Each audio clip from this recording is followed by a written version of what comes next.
যে জল্লাদ শাহজাহান ফাঁসি দিল, বহু মানুষকে ফাঁসি দিছে, সে জল্লাদ শাহজাহান আজকে মারা গেছে। তোরেখন কি হয়েছে? আজকে মারা গেছে। আজকে রাসেল ভাইপার নামে একটা সাপ এ বাংলাদেশে আইছে, আসার পরই মানুষের ভিতরে একটা মৃত্যুর আতঙ্ক শুরু হয়ে গেছে। তোরেখন ঠিক কিনা? হায় হায়, কোন দিক দিয়ে সাপটা এসে কামড় বসায়। আপনার বলেন, জান্নাতে যদি যাবারই চান তাহলে এই মরা নিয়ে এত টেনশন কেন করতেছেন? আপনারা একটু কথাটা মনোযোগ দিয়ে খেয়াল করে শুনবেন। জান্নাতে যদি যাবারই চান তাহলে সাপে কাটা মরা এটা ভালো না খারাপ? জোরে কান, ভালো না খারাপ? আগুনে পুড়ে মরে যাওয়া ভালো না খারাপ? পানিতে ডুবে মরে যাওয়া ভালো না খারাপ? এগুলো মৃত্যুকে বলা হয় হুকমি শহীদ। অথচ এই রাসেল ভাইপারকে নিয়ে আমরা টেনশন করতেছি যে না জানি কখন সাপ কামড় দেয়, আর কামড় দিলি নাকি মানুষ মারা যায়। আপনারা বলেন, সাপ না কামড়ায়ও মানুষ মরে? জল্লাদ শাহজাহান কি কামড়ায় মরছে? কথা বলেন। তাহলে আজকের এই যে আয়াতের অংশ, ফাদখুলি ফি ইবাদি ওয়াদখুলি জান্নাতি, যে আল্লাহর বান্দা হবে সে জান্নাতে প্রবেশ করবে। আল্লাহর বান্দা হতে গেলে নিজের ইচ্ছা মতো চললে হবে না, চলতে হবে আল্লাহর ইচ্ছা মতো। জোরে কান, কার ইচ্ছা? আর আল্লাহর ইচ্ছা মতো চলতে গেলে একজনের তরিকা মোতাবেক চলতে হবে। সেই তরিকা হলো মুহাম্মাদুর রাসূলুল্লাহ। আতিউল্লাহ ওয়া আতিউর রাসূল। আজকে আমাদের বাংলাদেশে মাঠের নাম কি মাঠ? চিশতিয়া মাঠ। হ্যাঁ, মনে কষ্ট নিয়েন না। আপনার বলেন তো, আল্লাহ রাসূল যখন দুনিয়াতে ছিল তখন চিশতিয়া ছিল, কাদরিয়া ছিল, নকশাবন্দিয়া ছিল, মোজাদ্দেদিয়া ছিল? জোরে কোন ছিল? এগুলো একটা তরিকাও ছিল না। হে রাসূল কুল, হে রাসূল আপনি বলেন, ইন কুনতুম তুহিব্বুনাল্লাহ ফাত্তাবিউনি, যদি কেউ আল্লাহর গোলামি করতে চায়, আল্লাহর বান্দা হতে চায়, আল্লাহকে পাবার চায়, একমাত্র আপনাকে ইত্তেবা ছাড়া, অনুসরণ ছাড়া পাওয়ার কোনো রাস্তা। সবাই বলছেন আলহামদুলিল্লাহ। আমি আশ্চর্য হলাম যে মাঠের নাম চিশতিয়া মাঠ। মসজিদ হবে কার? মাঠ হবে কার? সব কিছু আল্লাহর। আমরা অনেক সময় বলি মসজিদ আল্লাহর, মাদ্রাসা নবীর, অথচ কোরআনের আয়াত যখন পড়ি তখন সব কিছুর মালিক কে? আরো জোরে বলেন, সব কিছুর মালিক কে? কিন্তু আমরা অনেক সময় আবেগে, মহব্বতে এগুলো কথা বলে থাকি। যাই হোক, এই কোরআন থেকে অনেকে অনেক তাফসীর করে আপনাদের শোনালো। আমি শুধু আয়াতকে সামনে নিয়েই আপনাদের সামনে কিছু গুরুত্বপূর্ণ কথা বলতে চাই। বেগুন গ্রামের উপর দিয়ে আমি অনেক গেছি। একবার বেগুন গ্রামে 5টা মার্ডার হয়েছিল। আপনাকে মনে আছে? আমি সেই দিন, যেদিন মার্ডার, সেই দিন এই রাস্তা দিয়ে আমি চলে গেছি কালাই। আশ্চর্য, আমি সেই দিন থেকে বেগুন গ্রামকে চিনি। অত্যন্ত গুরুত্বপূর্ণ একটা গ্রাম। জোরে কোন ঠিক কিনা? আজকে যে এই যে মোবাইলের মাধ্যমেও ভাইরাল হচ্ছে, মানে ক্যামেরার মাধ্যমে, তারপরে এই গ্রামটা আগে থেকেই ভাইরাল গ্রাম। জোরে কোন কি গ্রাম? একটা ভাইরাল গ্রাম। যাই হোক, আমি যে পবিত্র কোরআন আপনাদের সামনে তাফসিরুল কোরআন মাহফিল, দোয়ার মাহফিল, আগে কোরআন থেকে কিছু কথা বলি, তারপর ইনশাআল্লাহ দোয়ায় চলে আসব। আল্লাহ রাসূল দীর্ঘ 13 বছর, এই বাচ্চাই, 13 বছর মক্কায় দাওয়াতের কাজ করছেন। জোরে কোন কত বছর? খুব খেয়াল করবেন। 13 বছরে মুসলমান হয়েছে মাত্র 320। 13 বছরে 320 জন, 30 জন মুসলমান হলো। অথচ নবী মদিনায় হিজরত করার পরে মাত্র 8 বছরে 10,000 সাহাবী নিয়ে মক্কা বিজয় করলেন। এখন আপনারা বলেন 13 বছরে কতজন? 320-30, আর 8 বছরে 10,000। যে মক্কা থেকে গভীর রাত্রে হিজরত করলেন সে মক্কায় আবার বিজয় হয়ে গেল, বলেন সুবহানাল্লাহ। এখন আপনারা বলেন মক্কার ইসলাম হলো দাওয়াত ইসলাম, আর মদিনার ইসলাম হলো ইসলামকে বিজয় করার ইসলাম। জরিকন ঠিক কি না? আজকে আমাদের বর্তমানে বাংলাদেশে যে ইসলাম চলতেছে, আপনারা সত্যি করে বলবেন অন্তর থেকে, এটা কি মদিনার ইসলাম না মক্কার ইসলাম? কারণ আমরা ওয়াজ শুনি, আমরা কোরআনের তাফসির শুনি।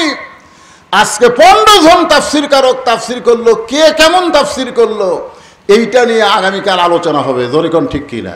কিন্তু কে কি বলল এইটা অনেকে আমরা খেয়াল করব না। আপনারা বলেন তো, আপনাদের চাইতে আবু জেহেল কোরআন শরীফ শোনার দিক দিয়ে কয় নম্বর? আপনারা তো ঘাসের উপর তাও বসেছেন, চারিদিকে লাইট টাইট দিয়ে একটা আলোকিত অবস্থায় আপনারা আছেন, ঠিক কিনা বলেন? আর আবু জেহেল যখন রাতের অন্ধকারে কোরআন শরীফ চোরের মতন শুনতো, কোনো আলো ছিল? কোনো বসার চান্স ছিল? দাঁড়িয়ে দাঁড়িয়ে ঘন্টার পর ঘন্টা আল্লাহর কোরআন তেলাওয়াত শুনে সকালবেলায় মিটিংয়ের মধ্যে গিয়ে বলতো, এত সুন্দর কোরআনের বাণী, রাতটা কোন দিক দিয়ে গেল আমি বুঝবারই পারিনি। সবাই সুবহানাল্লাহ বলেন। আপনারা বলেন আবু জেহেলকে কোরআনের বিরুদ্ধে কইছে? আজ আমাদের বাংলাদেশে আবু জেহেল মার্কা যারা, তারাও কোরআনের বিরুদ্ধে নয়, কোরআনের আন্দোলনের বিরুদ্ধে কথা বলে। মরে গেলে তাদের রুহের মাগফিরাতে কোরআন খতম দিয়ে দোয়া করা হয়। ধরে কোন কথা ঠিক কি না? এত সুন্দর কোরআন, রাতটা কোন দিক দিয়ে গেল বোঝাই গেল না। আবু সুফিয়ান বলে, নেতা, যেই কোরআন শুনতে এত ভালো লাগে সেই কোরআন ধরলে অসুবিধা কি? শুনতেই যদি এত মজা, তাহলে ধরলে, এরকম ধরলে অসুবিধা কোন জায়গায়? আবু জেহেল বলতেছে, হক কথা জোরে বলা যাবে না, কারণ কোরআন ধরাটা হলো কি কথা? জোরে বলেন, সবাই বলেন। হ্যাঁ, কোরআন শোনা কিন্তু হক না, কিন্তু কোরআনকে গ্রহণ করাটাই হলো হক। আবু জেহেল বলতেছে, আবু সুফিয়ান, হক কথা জোরে বলা যাবে না, তুই আমার কাছে আয়। যে কাছে কাছে কানের কাছে বিড়বিড় করে বলতেছে, এই কোরআনকে যদি আমরা ধরি তাহলে তোর আর আমার ভুয়া নেতাগিরি চলবে না, আসল নেতা হয়ে যাবে আব্দুল্লাহর এতিম পোলা। এখন আপনারা বলেন, এই কোরআন যদি বাংলার জমিনে বিজয় হয়, আবু জেহেলের মতন যারা নেতা তাদের কোনো চলাচল থাকবে না। ধরে গান কথা ঠিক কি না? তারা কি কোনোদিন চাবে? আজকে আমরা যারা হুজুর, তারা মক্কার ইসলাম নিয়ে দোয়া নিয়ে আসি, জোরে কোন কথা ঠিক কিনা, ওয়াজ নিয়ে আসি। আমি আজকে যদি আপনাদের বলি যে আপনারা যদি সারা জীবন ওয়াজ শোনেন, যতটুকু সওয়াব আপনারা পাবেন, আজকের ফজরের নামাজ না পড়লে তার চাইতে বেশি পাপ হবে। জোরে কোন কথা ঠিক কিনা?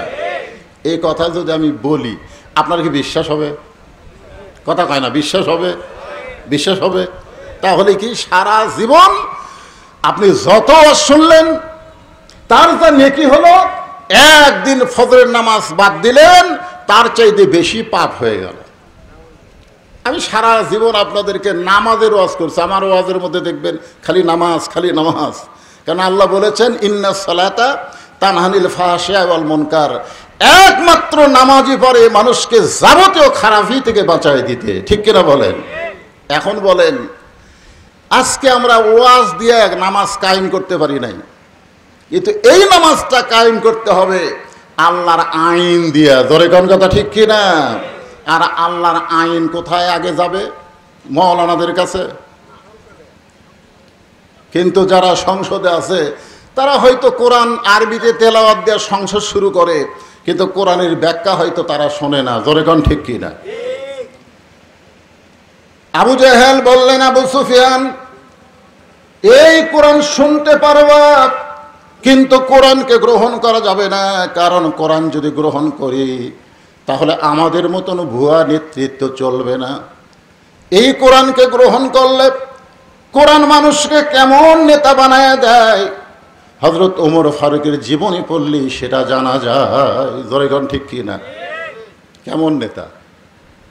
মসজিদে নববীতে জুমার দিনে খুতবা দিচ্ছেন, মাঝখান থেকে এক মুসল্লি দাঁড়িয়ে বলে, আমিরুল মুমিনিন, আপনার খুতবা শুনবো না, আপনার খুতবা শুনবো না। আপনারা বলেন ওমর ফারুক কি তুই আমিয়া নেতা? বাংলাদেশের মতন ৯৬টা দেশের খলিফা, জোরে কারণ সুবহানাল্লাহ।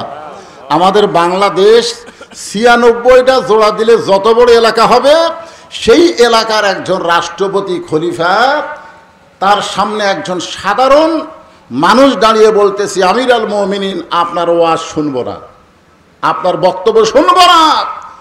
ওমর ফারুক বললেন, আমার অপরাধ কি? সঙ্গে সঙ্গে সাহাবী বললেন, আমিরুল মুমিনিন, আপনার অপরাধ হলো আমাদেরকে খাটো পাঞ্জাবি দিয়া আপনি লম্বা জুব্বা পরে খুতবা দিচ্ছেন। আমাদেরকে খাটো দিয়ে আপনি লম্বা জুব্বা কোথায় পাইলেন?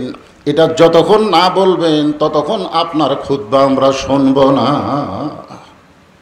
সুবহানাল্লাহ বললেন না? তাহলে কি বোঝা গেল? যে নেতার লোকমা দেওয়ার মানুষ আছে না নাই? খালি নামাজের মধ্যে আপনারা হুজুরকে লোকমা দেন। যদি আসরের 4 রাকাত আমাদের 3 রাকাতে বসে সাথে সাথে আল্লাহু আকবার কয়ে লোকমা দেয়, দেয় কি দেয় না? ধরে খান। আপনারা লোকমা দেন বলে মসজিদের ইমাম খুব সতর্ক হয়ে নামাজ পড়ায় যে ভুল হলেই লোকমা দিবে। আজকে সমাজের নেতাদের লোকমা নাই বলে আজকে তারা হাজার হাজার কোটি টাকা পাচার করে, আর সেইটা ঢাকার জন্য রাসেল ভাইভার দিয়ে একটা ইস্যু তৈরি করে। জোরে গান কথা ঠিক কিনা ভাইজান? ওমর ফারুক ছোট বাচ্চার মতন কাঁদতেছেন, আসলেই তাই। সকলের পাঞ্জাবি খাটো, তার জুব্বা লম্বা। ওমর ফারুক যখন ছোট বাচ্চার মতন কান্দে, এমন সময় আব্দুল্লাহ ইবনে ওমর 30 পারা কোরআনের হাফেজ এবং হাদিসের হাফেজ, জোরে কান সুবহানাল্লাহ। এই জন্য সুবহানাল্লাহ বলতে বললাম যে একজন নেতার ছেলে কেমন হওয়া লাগবে। আমাদের নেতার ছেলেরা কেমন? ওমর ফারুকের সন্তান আব্দুল্লাহ 30 পারা কোরআনের হাফেজ, জোরে কান সুবহানাল্লাহ। শুধু কোরআনের হাফেজ না, হাদিসের হাফেজ। তিনি বাবার পাশে দাঁড়িয়ে বললেন, রে নবীর সাহাবেরা, তোমরা খাটো পাঞ্জাবি হলেও তো নতুন কাপড় পরে নামাজ পড়তে এসেছো, কিন্তু আমার পরনের দিকে তাকায় দেখো, নতুন কোনো কাপড় নেই। ওসমান গনি বললেন, আব্দুল্লাহ, আজকে জুমার দিনে সবাই নতুন কাপড় পরে নামাজ পড়তে আইছে, আর তুমি পুরাতন কাপড় কেন পরলে? আব্দুল্লাহ চোখের পানি নিয়ে বলতেছে, যেই মানুষটার লম্বা জুব্বা তোমরা পরার কারণে লোকমা দিলা, আজকে সেই মানুষটার জন্যই আমার নতুন পোশাক পরা হয় নাই। দুনিয়ার সবাই যখন ঘুমায়, আমার বাবা তখন ঘুমায় না। জোরে গান সুবহানাল্লাহ। আমি একদিন দরজায় আমার মাকে দেখি দাঁড়িয়ে কাঁদতেছে। আমি আব্দুল্লাহ খুব ছোট, মাকে বললাম, মা, আপনি দাঁড়িয়ে দরজায় দাঁড়িয়ে কেন কাঁদতেছেন? তখন আমার মা বলল, তোমার বাবা মানুষের দুঃখ কষ্ট দেখার জন্যে রাতের অন্ধকারে অন্ধকারে ঘুরতেছে। সোনাল বলেন, আমাদের নেতারা রাতে ঘোরা তো দূরের কথা, দিনের বেলা ঘুরতে গেলে তারা সামনে পিছনে বহু নিরাপত্তা রক্ষী লাগে। ধরে কোন ঠিক কিনা? আর আল্লাহর কোরআন কেমন কিতাব, যেই কিতাব কোরআনকে গ্রহণ করলে রাতের অন্ধকারে অর্ধ জাহানের খলিফা ঘুরতেছে। হঠাৎ দেখে মদিনার বিস্তীর্ণ মরুভূমির ভিতরে একটা তাঁবু, সেই তাঁবুর ভিতর থেকে কান্নার আওয়াজ আসতেছে। ছোট্ট বাচ্চারা বলতেছে, মা, খাবার না দিলে আমরা কিন্তু বাঁচব না। মা বলতেছে, একটু ধৈর্য ধরো, গোশত সিদ্ধ হলেই তোমাদেরকে খাবার দেব। ওমর ফারুক আশ্চর্য হয়ে গেলেন, যদি দুম্বার গোশত হয় বড় জোর 8 ঘন্টা লাগবে, উটের গোশত হলে 1 ঘন্টা লাগতে পারে। এত গভীর রাত হয়ে গেল, এখনো পর্যন্ত গোস্ত সিদ্ধ হয় না। সন্তানগুলো এমন করে কান্দে, তারপরে মায়ের অন্তরে কি দয়া হয় না? ওমর ফারুক পদ্মার অন্তরাল থেকে, তাঁবুর পাশ থেকে বলতেছে, মা তোমার অন্তরে কি সন্তানের মায়া নাই? এত গভীর রাত হয়ে গেল, এখনো পর্যন্ত তোমার গোস্ত সিদ্ধ হয় না। মেয়েটা কান্দের বলে, পথিক তুমি যে রাস্তা দিয়ে যাচ্ছ চলে যাও, এমন একটা কষ্টের ভিতর আমি পড়েছি, আমার কষ্ট আমার আল্লাহ মনে হয় দেখে না। ওমর ফারুক আশ্চর্য হয়ে গেলেন, কি কষ্ট তোমার? বলে, আমার বাড়ি হলো ইয়ামিন দেশে, আমি মদিনা আইছিলাম হযরত ওমরের কাছে কিছু পাওয়ার জন্যে আমার দুইটা ইতিম সন্তানকে নিয়ে। কিন্তু বিকেল বেলায় হযরত ওমরের দরবারে এত মানুষের ভিড়, আমি একজন মহিলা ইতিম বাচ্চাদের নিয়ে ওমরের কাছে যাইতে পারলাম না। আমি রাতে তাঁবু টাঙ্গাইয়া দুইটা বাচ্চাকে নিয়ে ঘুমাতে চাই, সকালবেলা হযরত ওমরের কাছে যাব। কিন্তু আমার দুইটা বাচ্চার পেটে এত ক্ষুধা লাগছে, ক্ষুধার যন্ত্রণায় তারা কাঁদতেছে। আমি তাদের সান্ত্বনা দেওয়ার জন্য পাতিলের মধ্যে পানি আর পাথর দিয়া নিচে আগুন জ্বালায়া বলতেছি, গোস্ত সিদ্ধ হলেই তোমাদের খাবার দিব, কিন্তু আমার পাতিলের গোস্ত তো কোনোদিনও সিদ্ধ হবে না। সঙ্গে সঙ্গে ওমর ফারুক বললেন, মা তুমি একটু ধৈর্য ধরো। এক দৌড়ে আসলেন, বাইতুল মালের দরজায় গিয়ে বললেন, আসলাম তাড়াতাড়ি এক বস্তা খাদ্য আমার ঘাড়ে উঠাইয়া দাও, এক বস্তা খাদ্য আমার মাথায় উঠাইয়া দাও। আসলাম বলে, আমির আল মুমিনিন বস্তা নিয়ে কোথায় যাওয়া লাগবে আমাকে বলেন, আমি মাথায় নেব।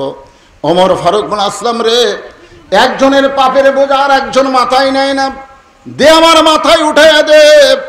খাবার বোঝাই যখন বস্তা যখন ওমর ফারুকের মাথায় উঠাইয়া দেয়, ওমর ফারুক বস্তা মাথায় নিয়ে খুব জোরে জোরে যখন দৌড় মারতেছে, পিছন দিক থেকে আসলাম চিল্লায় বলে, আমির আল মুমিনিন এত ওজনের বস্তা নিয়ে যদি আপনি পড়ে যান আপনার কষ্ট হবে। ওমর ফারুক বলে, আসলাম রে, নির্দিষ্ট সময়ের মধ্যে যদি যাবার না পারি তাহলে জাহান্নামের আগুনে ওমরকে পুড়তে হবে। তাঁবুর কাছে গিয়ে বললেন, মা এই বস্তার মধ্যে খাবার আছে, রুটি আর হালুয়া তৈরি করো। মেয়েটা রুটি আর হালুয়া তৈরি করে ওমর ফারুকের হাতে যখন দেয়, দুইটা বাচ্চাকে দুই উরুর উপরে বসায়া রুটি হালুয়া যখন খাওয়ায়, দুই বাচ্চা ওমরের দিকে তাকায় আর বলে, কে গো তুমি? এই গভীর রাত্রে বাবার চাইতে বেশি দরদ নিয়া আমাদের ক্ষুধার পেটে মুখে অন্ন তুলে দাও।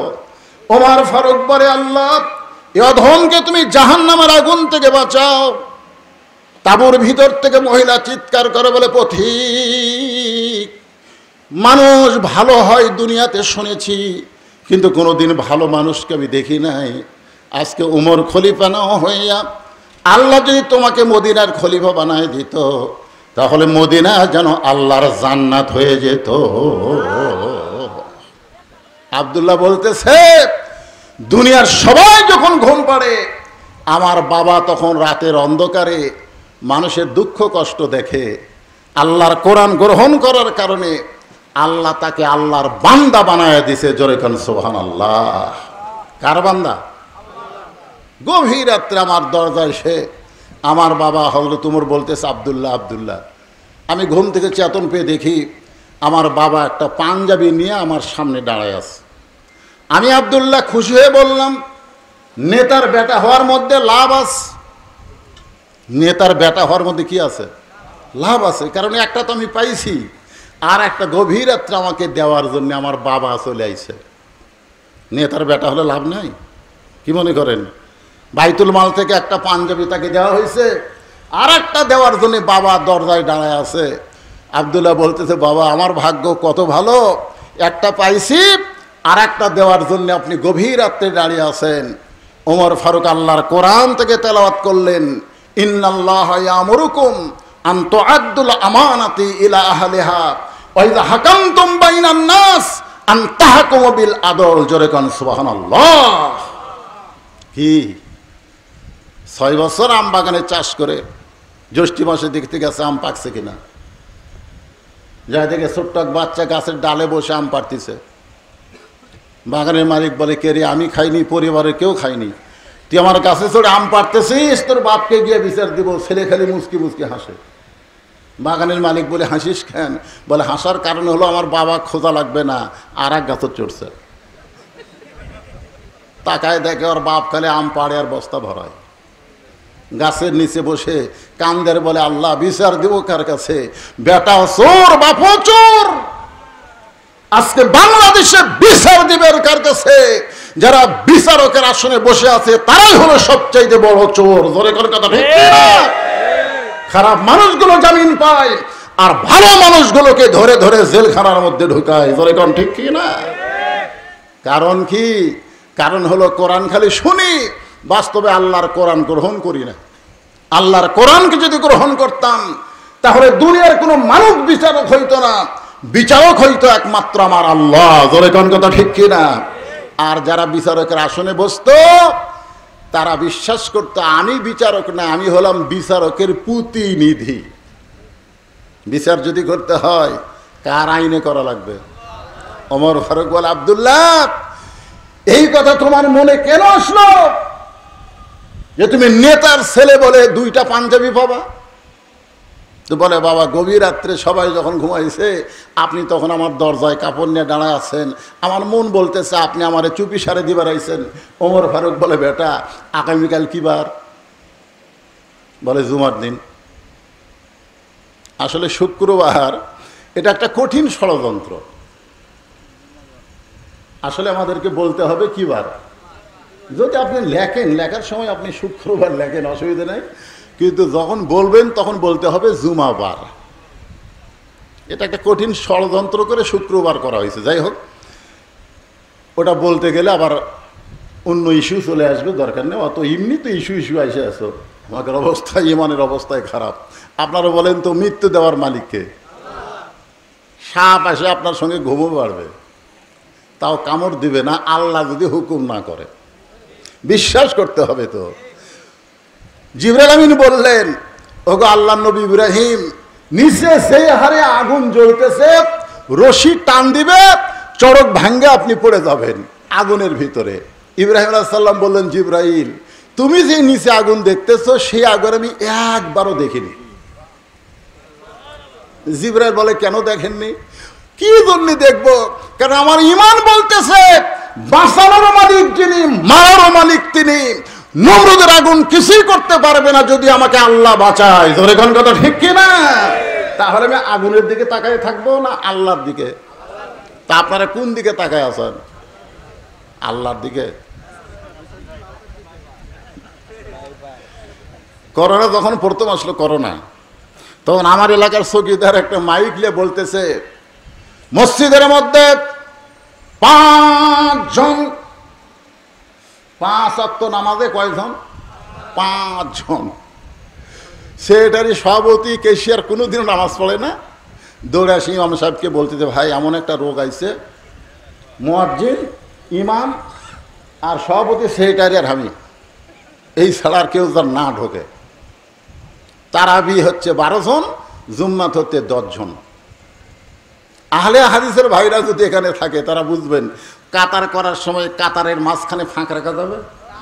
হানাফি মাযহাবেরা অনেক ফাঁক রাখে, কিন্তু ওরা কিন্তু একেবারে পায়ের আঙ্গুলের সাথে আঙ্গুলি লাগায় দিয়ে ফাঁক বন্ধ করে নামাজ পড়ে। আমি আহলে হাদিস ভাইকে বলবো, করোনার সময় তারা কি করছে?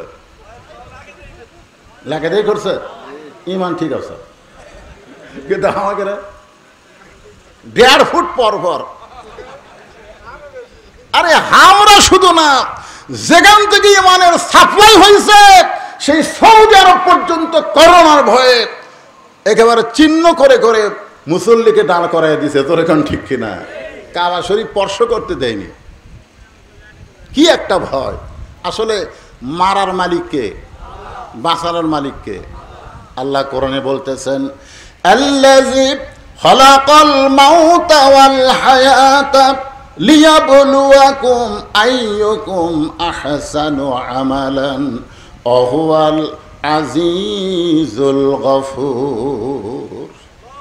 ওমর ফারুক বলতেছে, আব্দুল্লাহ আগামীকাল রাত পোহালেই যে দিনটা আসবে সেই জুমার দিন মসজিদের মেম্বরে আমাকে খুতবা দেওয়া লাগবে।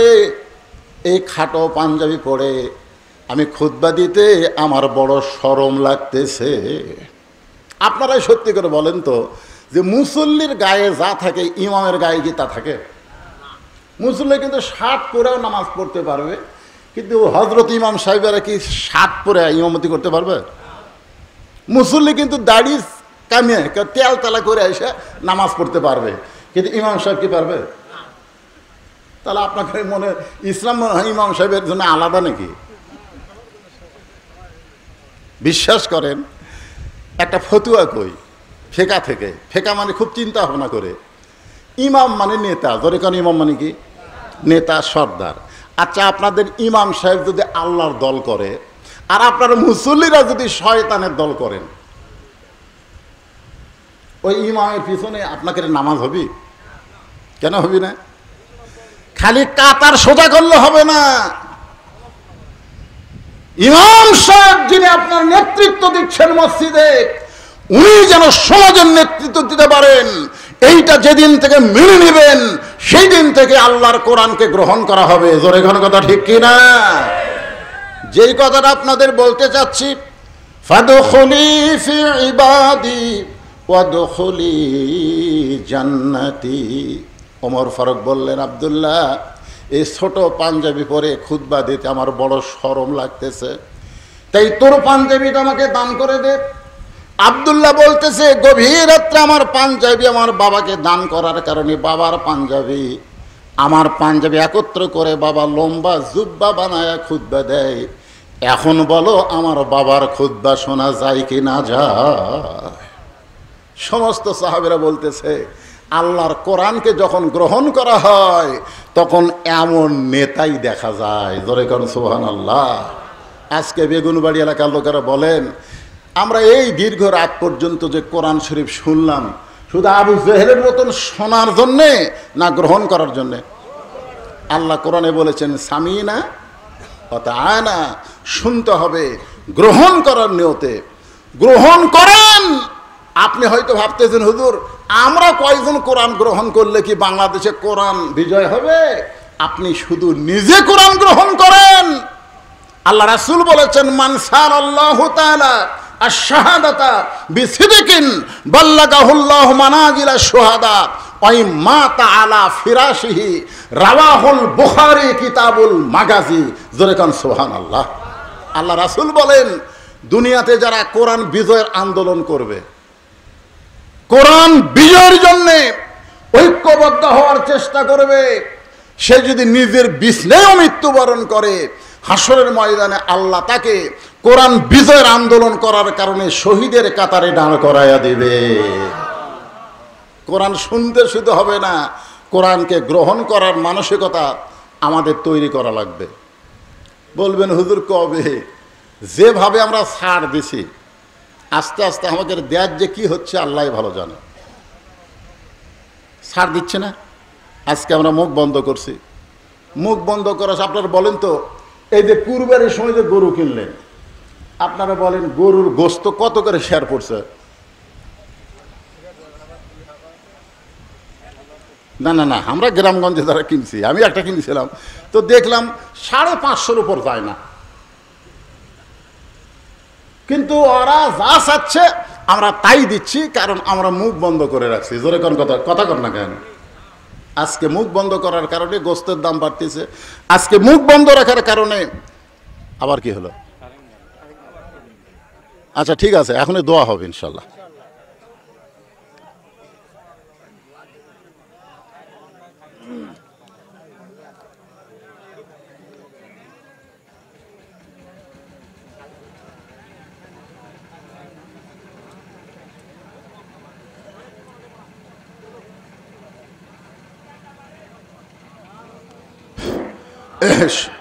এখন মোনাজাত হবে, দোয়া হবে, কারণ রাত 12:30 বেজে গেছে।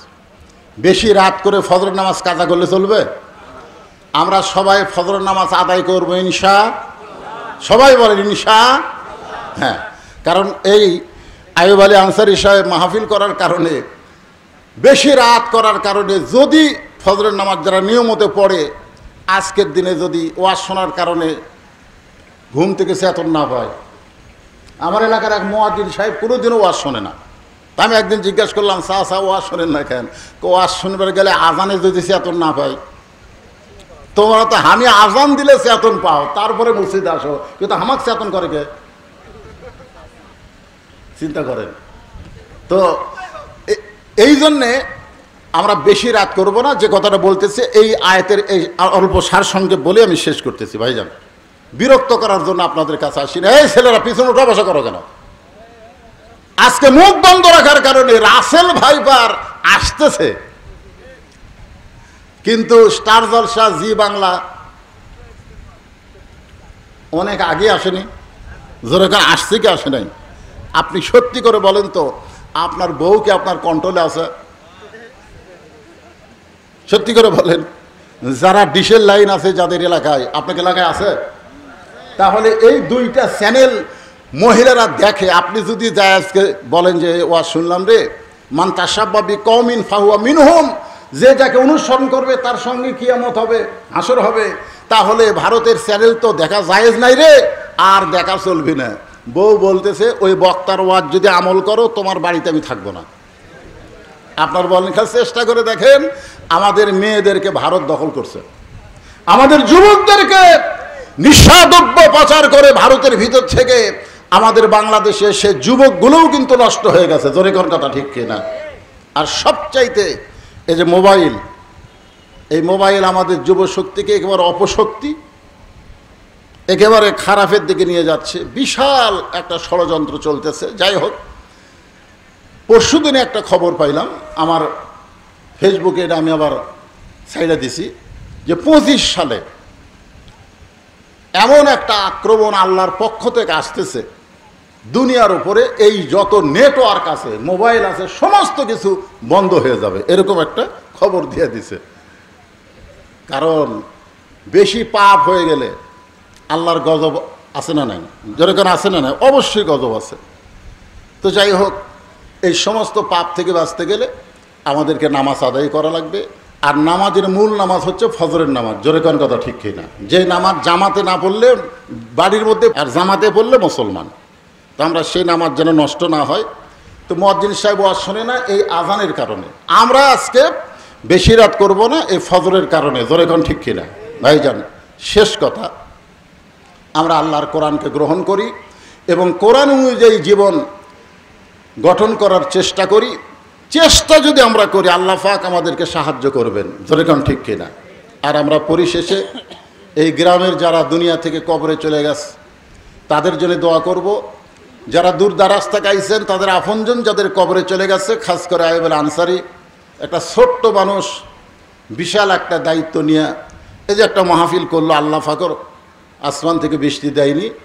সুন্দরভাবে আমরা আলোচনা শুনলাম অনেক আলেমের মুখ থেকে। আল্লাহ যেন তার এই প্রচেষ্টাকে কবুল করে, তাকেও যেন বিশ্বময় কোরআনের পাখি হিসাবে আল্লাহ কবুল করে। জোরে কোন আমিন। আজকে যারা এখানে আলোচনা করেছেন, সবার আলোচনা ভালো লাগেনি আপনাদের?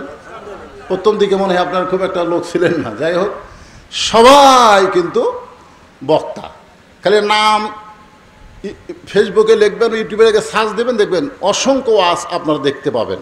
সবাই প্রধান বক্তা, কিন্তু আজকে এখানে এসে সবাই আলোচনা করেছেন একেবারে ঘড়ি ধরে সংক্ষিপ্ত টাইমে। তো যা সবাই আলোচনা করলেন, এর ভিতর থেকে আল্লাহ পাক আমাদেরকে হেদায়েতের খোরাক দান করুক। সকলে ইস্তেগফার করে আস্তাগফিরুল্লাহ আল্লাযী লা ইলাহা ইল্লা হুয়াল হাইয়ুল কাইয়্যুম আতুবু ইলাইহি লা হাওলা ওয়ালা কুওয়াতা ইল্লা বিল্লাহিল আলিয়্যিল আযীম। সূরা ইখলাস 3 বার পড়লে 1 খতম কোরআন পড়ার ফজিলতের সওয়াব আল্লাহ দান করে। বলেন সুবহানাল্লাহ। আপনারা বলেন তো, কোরআনে যেগুলো সূরা আছে, কয় সূরা আছে? 114টা সূরা আছে। প্রত্যেক সূরার নাম কিন্তু সূরার মধ্যে আছে, আছে না? যারা আপনারা কোরআন পড়বেন দেখবেন ওই সূরা পড়তে পড়তে সূরার নাম আপনি কিন্তু পেয়ে যাবেন। কুল আউযু বিরাব্বিন নাস, সূরার নাম কি? কুল আউযু বিরাব্বিল ফালাক, সূরার নাম কি? তাব্বাত ইয়াদা আবি লাহাব, সূরার নাম কি? ইজা জা নাসরুল্লাহ, সূরার নাম কি? নসর। কুল ইয়া আইয়ুহাল কাফিরুন, সূরার নাম কি? কিন্তু কুল হুয়াল্লাহু আহাদ, সূরার নাম কি? দেখছেন? এই সমস্ত সূরা অনুযায়ী এই সূরার নাম হওয়া লাগতো সূরা আহাদ। জোরে কোন ঠিক কিনা? কিন্তু সূরা আহাদ না হয় ইখলাস হওয়ার কারণ বুঝেন, এর ভিতরেই আল্লাহ সব দিয়ে দিয়েছেন, যার কারণে 3 বার পড়লে 30 পারা কোরআন পড়ার সওয়াব আল্লাহ দিয়ে দেয়। এর ভিতরে আমার আল্লাহর পরিচয় আছে না নাই, জোরে কর আছে না নাই? তাহলে বিসমিল্লাহ সহকারে সবাই 3 বার সূরা ইখলাস পড়ি। কুল হু আল্লাহু আহাদ, আল্লাহুস সামাদ।